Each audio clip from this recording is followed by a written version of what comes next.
अगर हम आज से करीब 6 करोड़ 60 लाख साल पीछे समय में लौट जाएं, तो हमें एक ऐसी धरती दिखाई देगी जिसे आज का इंसान शायद पहचान भी नहीं पाएगा। न कोई शहर थे, न सड़कें थीं, न मोबाइल फोन और न ही कोई इंसानी सभ्यता। उस समय धरती पर इंसान नाम की प्रजाति अभी पैदा भी नहीं हुई थी। लेकिन इसका मतलब ये बिल्कुल नहीं था कि धरती खाली थी। असल में उस समय की धरती जिंदगी से भरी हुई थी। चारों तरफ घने जंगल थे, ऊंचे ऊंचे पेड़ थे, विशाल नदियां बहती थीं और हवा में अजीब सी डरावनी आवाजें गूंजती थीं। और इस पूरी दुनिया पर राज करते थे डायनासोर। डायनासोर इतने विशाल थे, इतने शक्तिशाली थे कि आज का कोई भी जानवर उनके सामने कुछ भी नहीं लगता। लेकिन फिर भी इतिहास का सबसे बड़ा सवाल यही है, इतने ताकतवर जीव जो करोड़ों साल तक धरती पर राज करते रहे, वो अचानक पूरी तरह खत्म कैसे हो गए। आज इस डॉक्यूमेंट्री में हम आर्टिफिशियल इंटेलिजेंस, विज्ञान और कल्पना तीनों की मदद से डायनासोर के अंत की पूरी कहानी समझने की कोशिश करेंगे।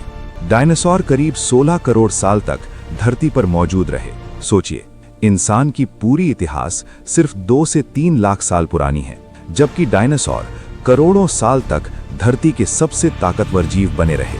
डायनासोर इसलिए सफल थे क्योंकि उनका शरीर उस समय के पर्यावरण के लिए बिल्कुल अनुकूल था। कुछ डायनासोर पेड़ों से भी ऊंचे थे, जिनका वजन 20 से 25 टन तक होता था। वहीं कुछ डायनासोर इतने तेज और चालाक थे कि उनका शिकार भागने का मौका तक नहीं पाता था। उस समय का पर्यावरण तंत्र यानी इकोसिस्टम पूरी तरह संतुलित था। शाकाहारी डायनासोर घास और पेड़ों पर निर्भर थे, मांसाहारी डायनासोर उनका शिकार करते थे और प्रकृति इस पूरे सिस्टम को संतुलन में बनाए रखती थी। यानी ये सिर्फ ताकत का खेल नहीं था, ये एक पूरी तरह संतुलित व्यवस्था थी। और यही वजह है कि वैज्ञानिक आज भी हैरान हैं, इतना मजबूत और संतुलित सिस्टम अचानक टूटा कैसे। अब हम चलते हैं उस एक दिन की तरफ जो दिखने में बाकी दिनों जैसा ही था। डायनासोर अपने रोजमर्रा के काम में लगे हुए थे।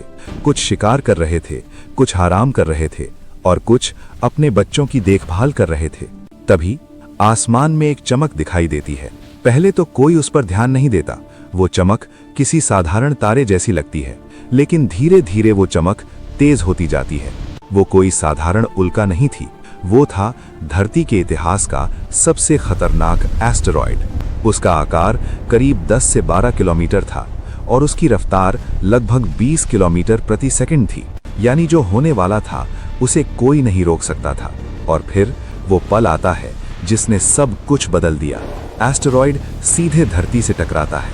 आज के मेक्सिको में मौजूद चिकशुलब नाम की जगह उस टक्कर का गवाह बनती है।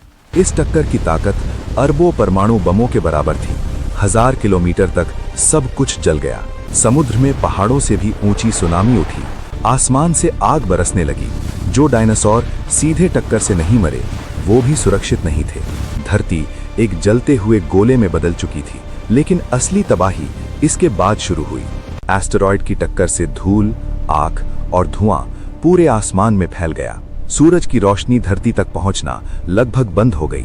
दिन और रात एक जैसे अंधेरे हो गए। धरती का तापमान तेजी से गिरने लगा। पेड़ पौधे मरने लगे, घास खत्म हो गई और जब पौधे नहीं बचे तो शाकाहारी डायनासोर भी भूखे मरने लगे। इसके बाद मांसाहारी डायनासोर भी ज्यादा समय तक जिंदा नहीं रह पाए। डायनासोर का अंत एक दिन में नहीं हुआ। कुछ प्रजातियां हजारों साल तक किसी तरह जिंदा रहीं, लेकिन हालात हर दिन बदतर होते गए। खाना खत्म हो गया, पानी जहरीला हो गया और मौसम जानलेवा बन गया। धीरे धीरे एक एक करके डायनासोर की सभी प्रजातियां खत्म होती चली गईं। धरती खामोश होती चली गई। डायनासोर के अंत के बाद धरती पर एक अजीब सी खामोशी छा गई। जिस ग्रह पर कभी विशालकाय जीवों की दहाड़ गूंजती थी, वहां अब सिर्फ सन्नाटा था। आसमान धुंध से भरा हुआ था।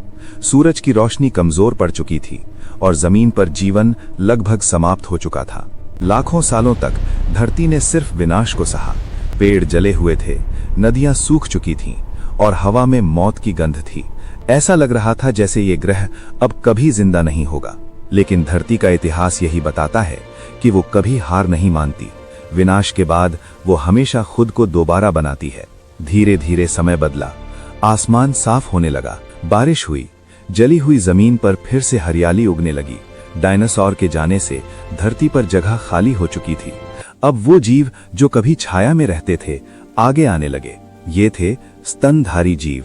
छोटा शरीर लेकिन तेज दिमाग, कम ताकत लेकिन हालात के हिसाब से खुद को बदलने की क्षमता।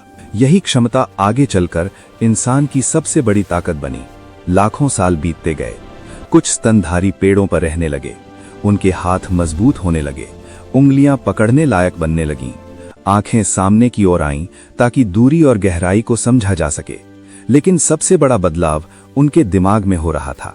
धीरे धीरे उनका दिमाग बड़ा हो रहा था। वे सिर्फ जी नहीं रहे थे, वे सीख रहे थे। यही थे हमारे सबसे पुराने पूर्वज, जानवर जैसे दिखने वाले जीव, लेकिन साधारण नहीं। उनके अंदर सोचने की एक छोटी सी चिंगारी जल चुकी थी। फिर एक ऐसा बदलाव आया जिसने इतिहास की दिशा ही बदल दी। कुछ जीव पेड़ों से नीचे उतर आए। उन्होंने 2 पैरों पर चलना शुरू किया। ये सिर्फ चलने का तरीका नहीं था, ये क्रांति थी। 2 पैरों पर चलने का मतलब था हाथ आजाद। और जब हाथ आजाद हुए तो दिमाग को सोचने का नया कारण मिला। ये थे ऑस्ट्रेलोपिथेकस, पहले ऐसे जीव जो इंसान बनने की राह पर चल पड़े थे। इन आजाद हाथों ने पत्थर उठाए, तोड़ना सीखा, नुकीले किनारे बनाए और पहली बार औजार बनाए गए। अब ये जीव सिर्फ शिकार नहीं था, वो शिकार करना सीख चुका था। यहीं से जन्म हुआ होमो हैबिलिस का, पहला ऐसा जीव जो जानबूझकर औजार बनाता था, जो गलती करता था और फिर उससे सीखता था। समय के साथ इंसान का जीवन सिर्फ जंगलों तक सीमित नहीं रहा। उसने आसपास की दुनिया को ध्यान से देखना शुरू किया, जानवरों के व्यवहार को समझा, मौसम के बदलते मिजाज को महसूस किया।